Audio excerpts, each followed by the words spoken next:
नमस्कार, आप देख रहे हैं इंडिया टीवी। आपके साथ मैं हूं मीनाक्षी जोशी और इस वक्त मैं ग्राउंड जीरो पर मौजूद हूं। जी हां, वही क्षेत्र, वही इलाका, पहलगाम का, बायफरन की वही घाटी, यहां से कुछ ही कदमों की दूरी पर जहां पर अब से ठीक 72 घंटे पहले आतंकियों ने वो महापाप किया, निर्दोषों की जान खत्म की, उनका लहू बहाया। और इसलिए इस वक्त पूरे देश में आक्रोश है और बस एक मांग उठ रही है कि बदला पूरा हो और बराबर हिसाब लिया जाए। और इसलिए प्रधानमंत्री नरेंद्र मोदी ने अपनी सेना को फ्री हैंड दे दिया है।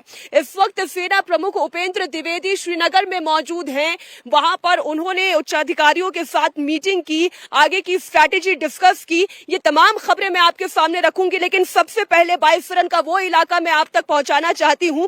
यहां से कुछ और कदमों की दूरी में जब हम आगे बढ़ेंगे तो बायफरन का वो इलाका जहां पर अब से ठीक 72 घंटे पहले मासूमों की जान चली गई, आतंकियों ने उन निर्दोषों का खून बहाया। इस वक्त सुरक्षा कारणों की वजह से ठीक उस क्राइम स्पॉट पर हमें जाने की इजाजत नहीं है, लेकिन एक बड़ा रास्ता हम तय करते हुए ऊपर आए हैं। और चारों तरफ जरा आप नजर घुमाकर देखिए, चिनार, देवदार के बड़े बड़े पेड़ यहां पर दिखाई दे रहे हैं। ऊंची ऊंची पहाड़ियों से घिरा हुआ ये पूरा इलाका है।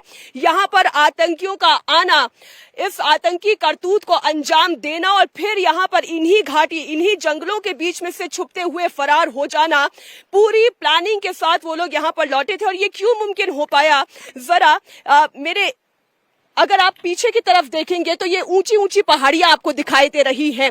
इन पेड़ों के पीछे अगर आप गौर करेंगे, मैं अपनी कैमरा पर्सन राजीव वर्मा से गुजारिश करूंगी जरा वो बर्फीली पहाड़ियां भी दिखाने की कोशिश करें।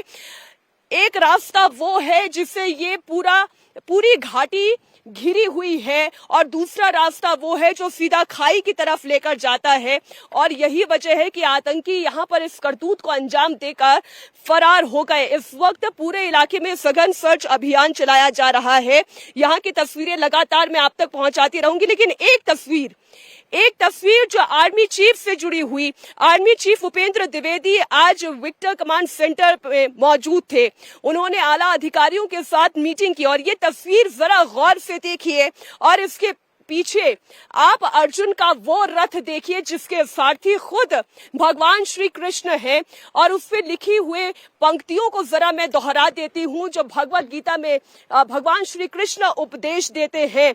वो ये कहते हैं, हे प्रभु, ये रथ जिसका साहस और धैर्य चक्र है, सत्य जिसका ध्वज है, चरित्र जिसका ध्वज है, आज वही संदेश इस कमांड सेंटर से निकलकर, इस तस्वीर से निकलकर पूरे देश में जा रहा है। इस वक्त युद्ध की मांग हर हिंदुस्तानी कर रहा है और ये युद्ध आर पार का होना चाहिए। ये युद्ध आतंकवाद के खिलाफ होना चाहिए। ये युद्ध आतंकवादियों के खिलाफ और इन आतंकवादियों को पनाह देने वाले पाकिस्तान के खिलाफ होना चाहिए। इन खूबसूरत वादियों में जो चीख और चित्कार मासूमों की गई है, उसका बदला पूरा हो। टॉप कमांडर से बात करने के बाद आर्मी चीफ श्रीनगर में जम्मू कश्मीर के उपराज्यपाल मनोज सिन्हा से भी मिलने पहुंचे। वो तस्वीरें भी मैं आपको दिखाऊंगी, लेकिन एक बार फिर से मैं दोहरा दूं, जरा इन तस्वीरों को देखें। इस तस्वीर में जो लिखा है मैं जरा अंग्रेजी में उसे दोहरा देती हूँ। लॉर्ड बिहोल्ड माई चैरियट, यानी कि हे प्रभु, मेरे इस रथ की कमान आप संभालें। Courage, intensity are its wheels, truth and character its flags. वो ये कह रहे हैं, प्रभु मेरा रथ देखो जो मुझे सदा विजय दिलाता है। इस वक्त विजय की कामना हर हिंदुस्तानी कर रहा है। साहस और धैर्य इसके पहिए हैं, सत्य और चरित्र इसका ध्वज है। और आज उसी सत्य, उसी निष्ठा, उसी चरित्र, उसी धैर्य और उसी साहस, उसी पराक्रम की मांग हर हिंदुस्तानी हमारे फौजियों से कर रहा है, हमारे लीडर्स से कर रहा है। और पहलगाम के पापियों का अंत निश्चित है। आज इन तस्वीरों से एक बड़ा मैसेज पाकिस्तान तक भी जाता है। टॉप कमांडर से आज चर्चा के बाद जब army chief Upendra Dwivedi lieutenant governor Manoj Sinha से मिलने पहुंचे, तो उस वक्त की भी तस्वीर आपके सामने रख दूं। इस दौरान army chief general Upendra Dwivedi के साथ नॉर्दर्न कमांड के जेसीओ भी मौजूद थे, लेफ्टिनेंट एमवी सुचिंद्र कुमार, और साथ ही आर्मी के डेप्यूटी चीफ जनरल प्रतीक शर्मा। इनके अलावा 15वीं कोर के लेफ्टिनेंट जनरल प्रशांत श्रीवास्तव भी इस मीटिंग में मौजूद थे। उपराज्यपाल ने आतंकियों के खात्मे और जम्मू कश्मीर की सुरक्षा, यहाँ के लोगों की सुरक्षा, यहाँ के पर्यटकों की सुरक्षा को लेकर तमाम सवाल, तमाम महत्वपूर्ण डिस्कशन इस मीटिंग के दौरान हुआ। और जो रणनीति तैयार की गई है, जाहिर है वो रणनीति आम लोगों के साथ साझा नहीं की जा सकती, इसलिए इतना बस भरोसा रखिए, इतना भरोसा अपने मन में कायम रखें कि जो भी हमारी सेना फैसला लेगी, जो भी दिशा निर्देश प्रधानमंत्री की ओर से दिए गए हैं, आतंकियों को मुंहतोड़ जवाब दिया जाएगा। पहलगाम आतंकी हमले का बदला भी लिया जाना शुरू हो चुका है, और मैं ये क्यों कह रही हूं, आज इसकी दो तस्वीरें सामने आई। पहली तस्वीर वो जहां इस आतंकी हमले में शामिल दोनों आतंकी आसिफ और आदिल के ठिकानों को ध्वस्त किया गया। हेलो,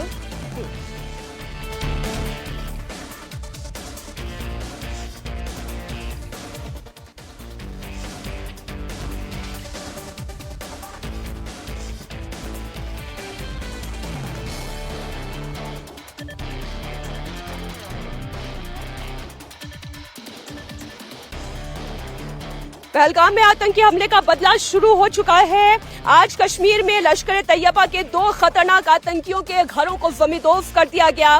पुलवामा के त्राल में सुरक्षा बलों ने आतंकी आसिफ शेख के घर को बम से उड़ा दिया, तो वहीं बिजबेहरा में भी आतंकी आदिल के घर को भी निस्तो नाबूद कर दिया गया है। दोनों ही आतंकी पहलगाम हुए मासूमों की इस निर्मम हत्या के आरोपी हैं। त्राल में आसिफ शेख और अनंतनाग के बिजबेड़ा में आदिल ठोकेर के घर में जब सर्च ऑपरेशन चलाया जा रहा था, ऑपरेशन के दौरान दोनों के ही घरों से एक्सप्लोजिव बरामद हुए। जवान अपनी सेफ्टी के लिए पीछे हटे, क्योंकि ये लाइव बारूद था। इसे कंट्रोल एनवायरनमेंट में डिफ्यूज करने की कोशिश हुई, लेकिन ये कोशिश नाकामयाब रही और उसके बाद जोरदार धमाका हुआ। ये देखिए, सबसे पहले आतंकी आसिफ शेख के घर की तस्वीरें इस वक्त आप देख रहे हैं। एक ही धमाके में पूरा का पूरा घर तबाह हो गया, पर खच्चे उड़ गए, नस्तो नाबूद हो गया। आतंकी आसिफ के घर की तलाशी के दौरान सुरक्षा बलों को एक बक्से के अंदर तार और उसके साथ एक बैटरी नुमा इक्विपमेंट मिला जो आपस में कनेक्टेड था। इसे डिफ्यूज करने की कोशिश तो हुई, इसे सुरक्षा बलों ने जांच के लिए अपने कब्जे में ले लिया है। हमारे सहयोगी मंसूर भी जो इस खबर पर लगातार सुबह से काम कर रहे हैं, वो इस वक्त खुद त्राल में मौजूद है। हम उनके पास भी जाएंगे, लेकिन जरा इन तस्वीरों को फिर से गौर से देखिए और आपके कलेजे को भी ठंडक पहुंचेगी कि एक एक करके हिसाब लिया जा रहा है और ये पहली इंस्टॉलमेंट है। आपने ये तस्वीरें देखी, बिजबेहरा और त्राल इलाके से आई हुई ये दोनों तस्वीरें हैं। आतंकी आदिल और आसिफ के घरों को बॉम्ब ब्लास्ट करके उड़ा दिया गया है। जम्मू कश्मीर पुलिस, सीआरपीएफ के जवान और सेना का ये जॉइंट ऑपरेशन था, जिसमें इस पूरे एक्शन को अंजाम दिया गया। ये तस्वीरें आप देखें और इस वक्त जहां मैं मौजूद हूं, ये गूंज आतंकियों के घरों के तबाह होने की यहाँ की घाटी तक भी पहुंचनी चाहिए। हमारे सहयोगी मंसूर मीर हमारे साथ जुड़े हुए हैं। मंसूर, आप सुबह से लगातार इस खबर पर काम कर रहे हैं, त्राल में इस वक्त आप मौजूद हैं। आज सुबह सुबह जब ये खबर आई कि आतंकी के घर को बॉम्ब ब्लास्ट करके उड़ा दिया गया, तो कलेजे को एक ठंडक जरूर पहुंची, लेकिन लगता है बदला अभी भी बस ये पहली इंस्टॉलमेंट जैसा ही है। पहले तो आप पूरी घटना की जानकारी दें तफसील से, किस तरीके से सुरक्षा बलों ने यहाँ पर काम किया।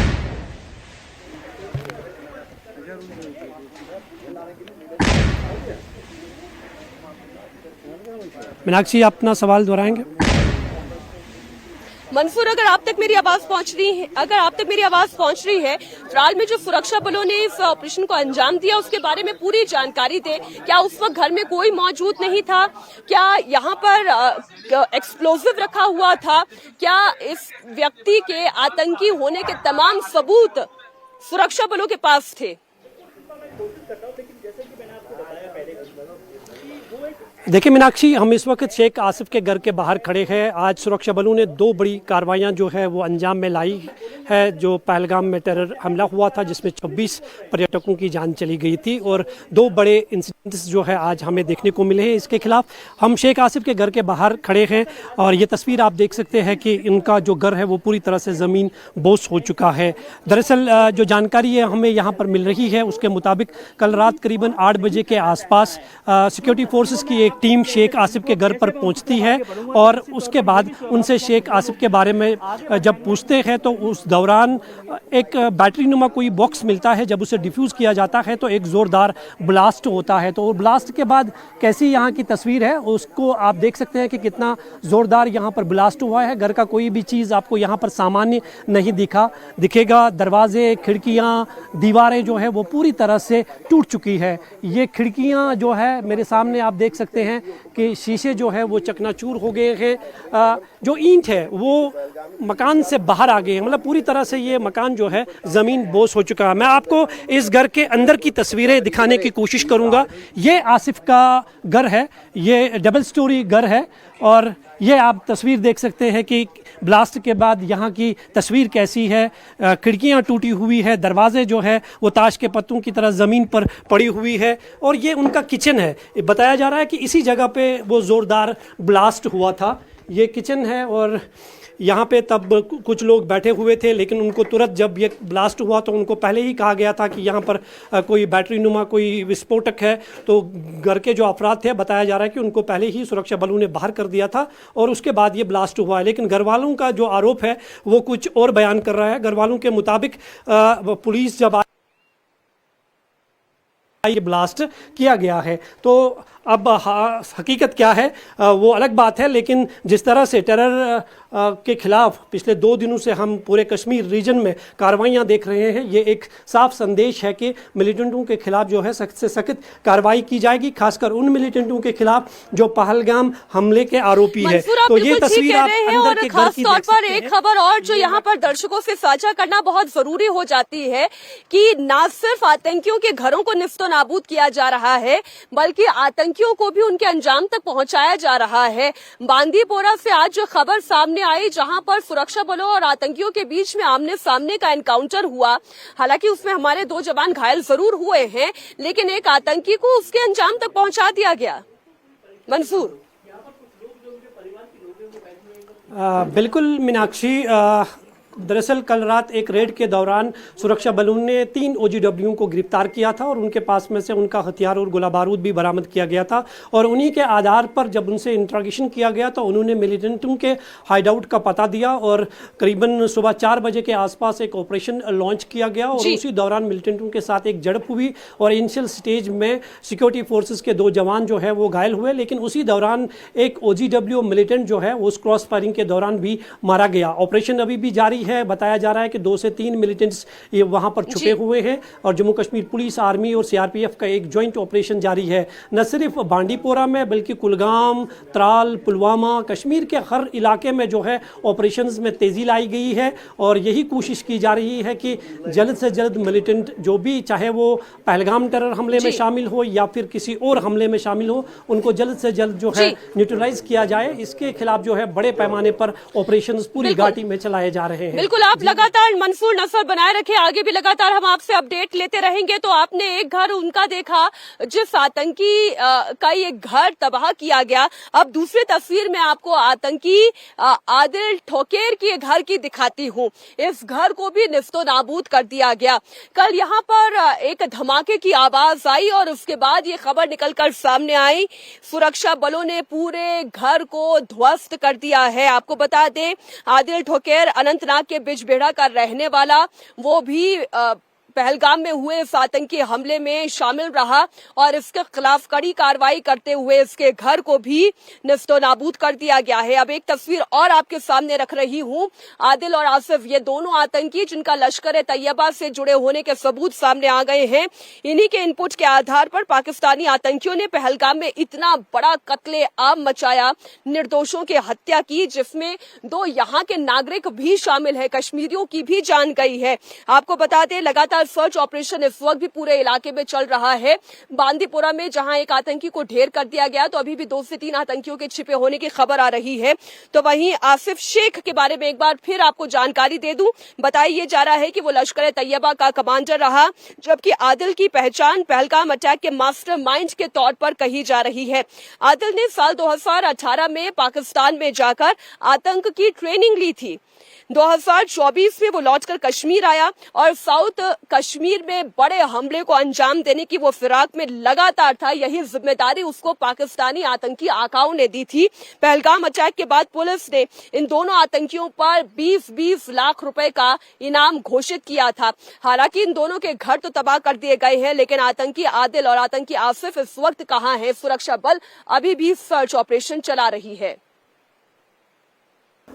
हम इस वक्त लश्कर तैयबा के टॉप कमांडर आदिल ठाकुर के घर में मौजूद है। आदिल को आदिल गोरी के नाम से भी जाना जाता है। पहलगाम टेरर हमले में आरोपी आदिल के खिलाफ जम्मू कश्मीर पुलिस ने 20 लाख के इनाम की घोषणा भी की है और उनका स्केच भी जारी किया गया है।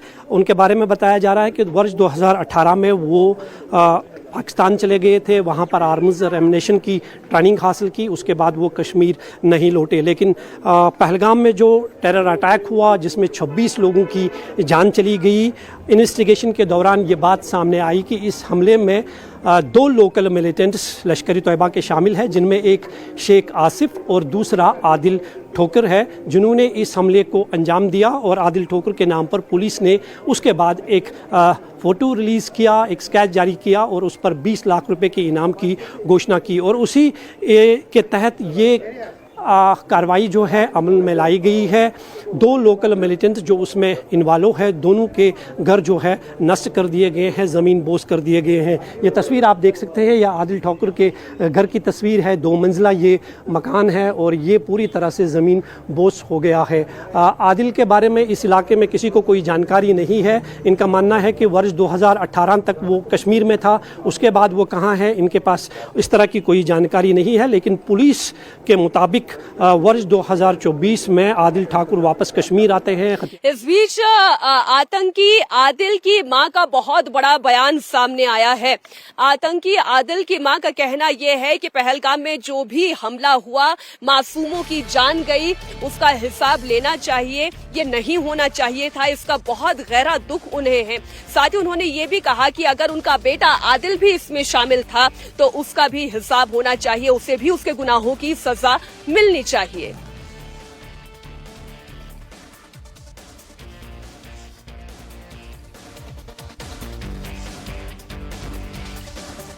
तो ये जो है बड़ा मन दिखाया जरूर गया है, लेकिन एक एक आतंकी कब पकड़ा जाएगा, कब उन्हें उनके अंजाम तक पहुंचाया जाएगा, इसका इंतजार इस वक्त किया जा रहा है। पहलगाम के पापियों के अंत का काउंटडाउन तो शुरू हो ही चुका है। पहलगाम में इस हमले में जिस व्यक्ति ने आतंकियों को सपोर्ट किया है उनके खिलाफ सैन्य कार्रवाई की जा रही है।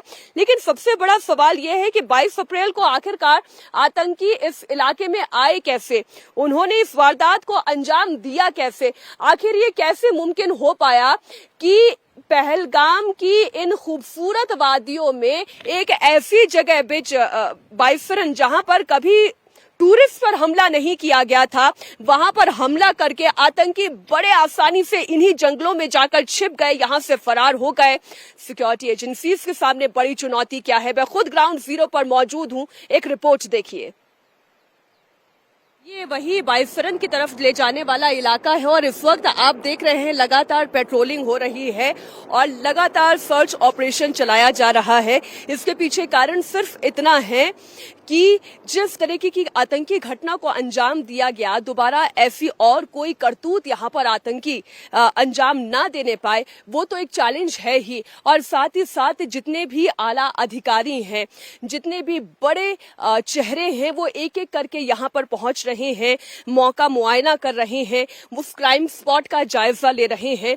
इसलिए एक चैलेंज जो सुरक्षा बलों के बीच में लगातार बना हुआ है, न सिर्फ एक कॉम्बैट ऑपरेशन उन्हें अंजाम देना है, साथ ही इस सर्च ऑपरेशन को भी मुकम्मल करना है।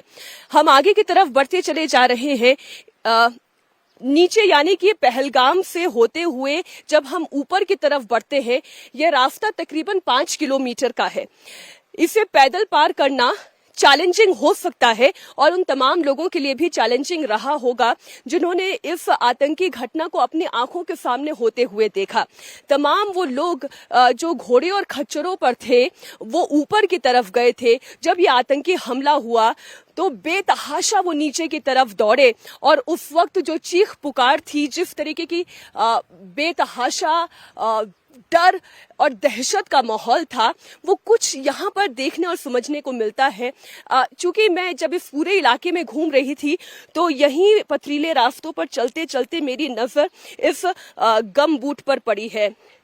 आप ये समझ सकते हैं कि जब लोगों की जान पर बन आती है तो नजर में ये जरूरी नहीं रह जाता कि उनके पास उनके जूते हों या ना हो। जो जैसा था, जिस परिस्थिति में था, बस वैसा ही बेतहाशा दौड़ता चला गया और एक ऐसा ही गम बूट मुझे दिखाई दे रहा है। ऐसा लग रहा है कि किसी बच्चे का या किसी लड़की का, औरत का ये गम बूट रहा होगा, क्योंकि इसका साइज ऐसा बता रहा है। डर और दहशत किसे कहते हैं वो इस इलाके में आने के बाद समझ में आता है। जब आप तेजी से दौड़ते हुए अपने आप को किसी सुरक्षित स्थान पर ले जाना चाहते हो, लेकिन आपके पास कोई जरिया नहीं है, क्योंकि चारों तरफ ये घाटियां हैं, ऊंचे ऊंचे पेड़ दिखाई दे रहे हैं। यूं सामने से देखे तो ऐसा लगता है कि अपने आप को छिपाया कैसे जा सकता है, बड़ी आसानी से कोई भी पकड़ा जा सकता है। लेकिन ये आतंकी अपने आप को छिपाने के लिए ट्रेन किए गए हैं और इन्हें ये ट्रेनिंग कहाँ से मिलती है ये आप भी जानते हैं। वो पाकिस्तान है, वो आतंकिस्तान है। थोड़ा सा और आगे बढ़ते हैं, इस जंगल को, इस पहाड़ को, इस पहलगाम को जरा उन लोगों की नजर से समझने की कोशिश करते हैं जिन्होंने या तो अपनों को खोया है या वो सुरक्षा बल जो लगातार यहाँ पर सर्च ऑपरेशन चला रहे हैं। ये पूरा पहाड़ी इलाका है, ऊंचे ऊंचे पहाड़ है और इन पहाड़ों पर ये ऊंचे ऊंचे चिनार, देवदार और पाइन के ट्रीज दिखाई दे रहे हैं। आपकी नजर अगर ऊपर तक जाएगी तो आपको खुला आसमान दिखाई देगा, हरियाली दिखाई देगी। आपको लगेगा कि इससे ज्यादा सुंदर स्वर्ग का एहसास हिंदुस्तान के और किसी कोने में नहीं हो सकता। लेकिन जैसे ही आपकी नजर नीचे की ओर जाएगी तब जो तस्वीरें आपको दिखाई देगी वो आपको सन्न कर देगी, वो आपको तकलीफ देगी। ये तकलीफ किस लिए है? एक छोटे से बच्चे का ये छोटा सा जूता मुझे दिखाई दे रहा है। लगता है साल भर का बच्चा भी नहीं होगा जिसका ये जूता है। ऐसे छोटे छोटे मासूमों ने, नन्हे मुन्ने बच्चों ने अपने आगे दहशत का खेल देखा है, अपने आगे खूनी खेल देखा है। वो नन्हे मुन्ने बच्चों का जूता और उनकी पीड़ा, इसका कोई अंदाजा नहीं लगा सकता। और फिर ये कहा जाता है कि आतंक का कोई मजहब नहीं होता। जब मजहब पूछ के गोलियां चलाई गई हो, एक और ऐसे ही एक छोटे से बच्चे का जूता दिखाई दे रहा है मुझे। न जाने कितनी बार रौंदा गया होगा, कुचला गया होगा। पांव के तले बच्चों की भावनाओं के साथ खिलवाड़ हुआ है और इसलिए इस वक्त हिंदुस्तान चीख चीख कर कह रहा है, हर बच्चे के आंसू का इंतकाम होना चाहिए। मैं आइए आपको और थोड़ा ऊपर की तरफ ले चलती हूँ। दहशत के सबूत जो मैं यहाँ देख रही हूँ वाकई में दिल पसीजता है, लेकिन फर्ज ये कहता है कि खबर बताते चले। आप आए, ग्राउंड जीरो से ये तस्वीरें लगातार आपको दिखाऊंगी। पहलगाम के बाइसरन में जिस तरीके का वहशियाना आतंकी हमला हुआ, वो हमला कर पाने में आतंकी क्यों कामयाब हुए हैं, उसके पीछे के मैं 4 कारण आपके सामने रखने जा रही हूँ। देखिए, ये जो है बड़ा पथरीला रास्ता है, सकरा सा रास्ता है। कहीं पर पत्थर ऊंचे हैं, कहीं पर पत्थर नीचे हैं। इसी के बीच में अपना रास्ता बनाते हुए आम लोगों को गुजरना पड़ता है। हमारे जैसे जो माउंटेनियर्स नहीं हैं उन लोगों के लिए बड़ी दिक्कत है, लेकिन इन आतंकियों की खास तरीके की ट्रेनिंग होती है। मैं उस ट्रेनिंग का इन्हें कैसे फायदा मिलता है वो आपको बताऊंगी। जरा पहले इस पूरे टेरेन को आप देखें। पहलगाम से जब हम ऊपर बाईसरन की तरफ आते हैं तब तो 5 किलोमीटर का रास्ता तय करना पड़ता है, लेकिन कोई यहाँ से अगर भागना चाहे तो उसके लिए 4 रास्ते हैं जो उन्हें मदद पहुंचाते हैं। अब वो 4 रास्ते कौन हैं? देखिए, मैं अपने कैमरा पर्सन राजीव वर्मा से कहूंगी जरा पीछे की पहाड़ियों को दिखाएं। अगर पीछे की तरफ भागना कोई व्यक्ति चाहे तो यहाँ पर सीधी बर्फीली चोटियां दिखाई देती हैं। आप देखें, अभी भी उन बर्फीली पहाड़ियों पर बर्फ की चादर बिछी हुई है। ये पीछे का रास्ता है जहाँ पे बर्फीली पहाड़ियां हैं। दक्षिण कश्मीर कुकंडा की पहाड़ियों तक यहाँ से पहुंचा जा सकता है और फिर आगे डोडा और किश्तवाड़ से ये रास्ता जोड़ता है। वहीं दूसरी तरफ आप जरा मेरे दाहिने तरफ नजर घुमाकर देखें, यहाँ पर खाई सी नजर आती है और ये जो बरसाती बोले या पहाड़ी नदी आप बोले, जो बर्फ ऊपर से पिघलते हुए आती है, इसी नदी के सहारे नीचे तक होकर जाती है। तो एक रास्ता ये है।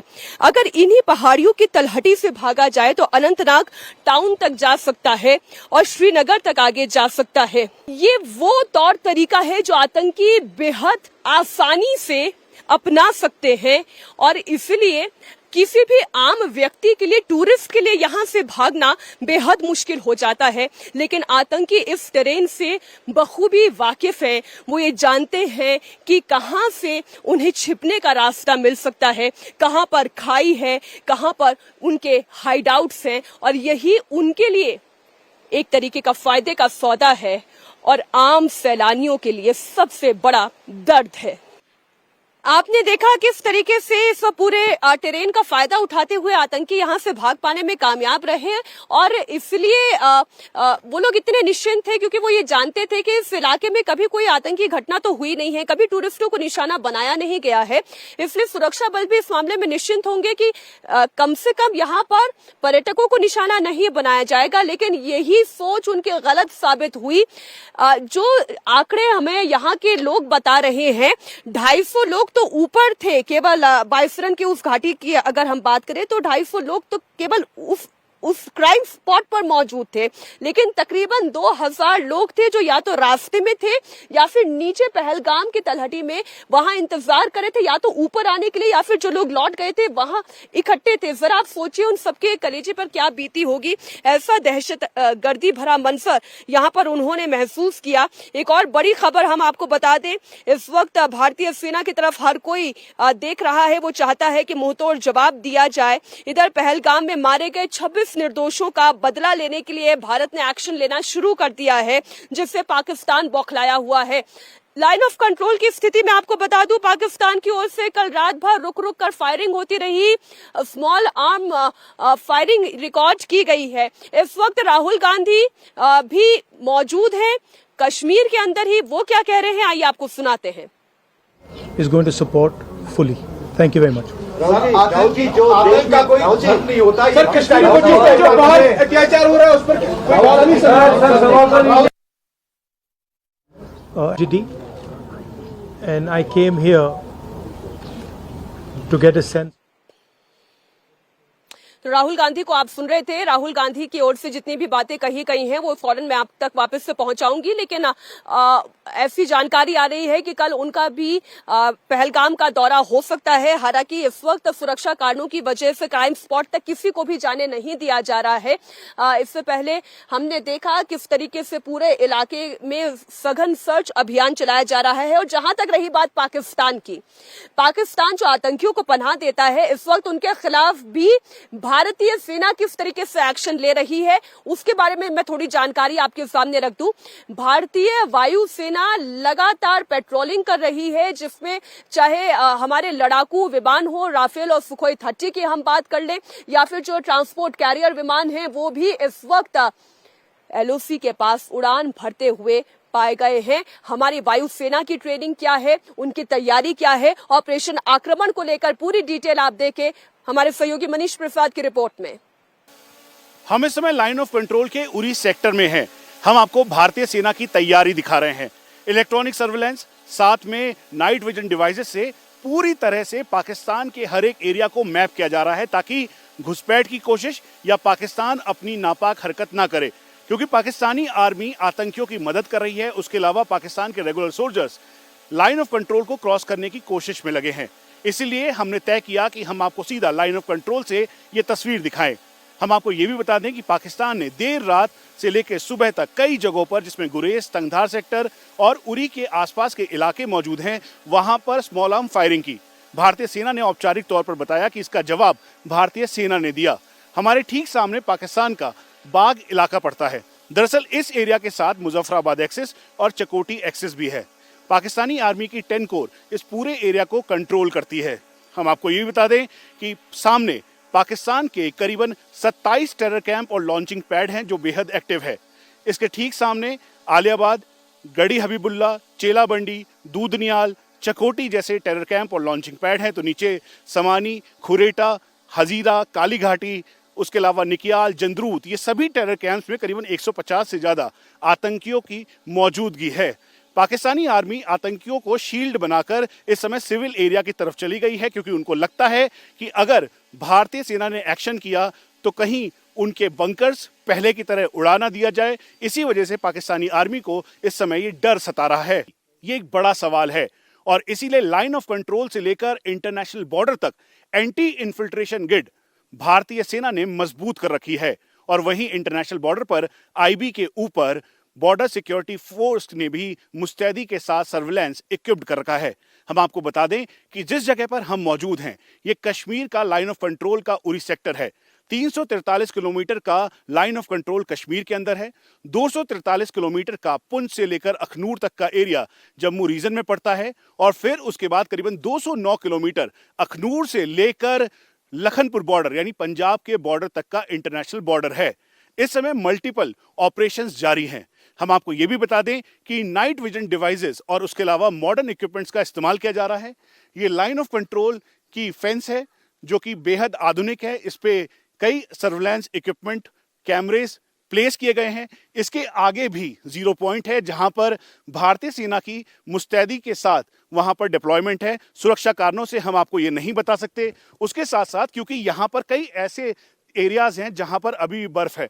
ठीक सामने आप देखेंगे तो बर्फ की चादर है। तो जो टॉप पोजीशंस है जहां पर हाइट करीबन 15,000 और 16,000 फीट पर है वहां पर बर्फ की मोटी परतें हैं। इसी वजह से इन रस्सियों का इस्तेमाल किया जा रहा है ताकि कहीं से भी जो जवान ऊपर पेट्रोलिंग के लिए जा रहा है, डिप्लॉयमेंट के तौर पर वहां पर है, तो इन रस्सियों के साथ वो आगे की तरफ चल सके। और इसीलिए हमने ये तय किया कि हम आपको सीधा लाइन ऑफ कंट्रोल से एक्चुअल पोजीशन दिखाएं। एंटी इन्फिल्ट्रेशन ग्रिड यानी जो नॉर्थ कश्मीर का पूरा एरिया है एलओसी से कनेक्टेड, वहां पर हर जगह ऑपरेशन किया जा रहा है। आज भी बांदीपुरा में ऑपरेशन हो रहा है। कुलगांव में जो टेरर हाइडआउट से उनको बर्स्ट किया गया है और इसीलिए अब पहलगांव के दुश्मनों से लोहा लेने के लिए भारतीय सेना, जम्मू कश्मीर पुलिस और सीआरपीएफ। सोचिए जरा, जिस पाकिस्तान के पास अपने आवाम को खिलाने के लिए पैसे नहीं हैं, वो आतंकियों के 150 लॉन्च पैड्स को दाना पानी पहुंचा रहा है, खाद पहुंचा रहा है। और क्यों? जिससे कि आतंक को खाद पानी दिया जा सके, हिंदुस्तान में कश्मीर में अनरेस्ट पैदा किया जा सके। और इसलिए बार बार हर हिंदुस्तानी ये कह रहा है कि बदला लो, इंतकाम पूरा करो।